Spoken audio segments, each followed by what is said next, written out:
hurmatli fuqarolar hamda hurmatli bankirlar. Men Xalq banki o'rinbosari G'aniyev Ma'rufman. Bugungi kunda Xalq banki tizimida yaratilayotgan imkoniyatlar, yaratilayotgan qulayliklar va yaratilayotgan yangi kun tartibiga aytmoqchiman. Bugungi kunda sizlarga eng nima bo'lgan o'quvchilarimiz, talabalar uchun ta'lim kitlari yaratilganda o'shalarga batafsil tushuncha bermoqchiman. Ta'lim kitlari bakalavr, magistratura yo'nalishiga kirgan talabalarga sirtqi va kunduzgi yo'nalishda ta'lim kitlari ajratiladi. Ushbu ta'lim kreditlari talaba bitirgandan keyin 7 yil muddatgacha to'lanadi. Ya'ni talaba 4 yil o'qiydigan bo'lsa, 7 yil jami 11 yil bo'ladi.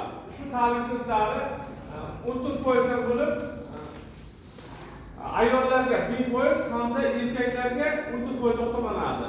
Shu ta'lim kreditlarini olish onlayn vositadan bo'ladi, banking vositadan bo'ladi. Onlayn xazina ilovasi orqali vositadan bo'ladi. Mana shu agarda tushunmovchi bo'lsa, mana to'g'ri batafsil tushuncha berib sizlarga shunchaki yana berdim. Yo'nalishni yana tushunmagan joylar deysiz.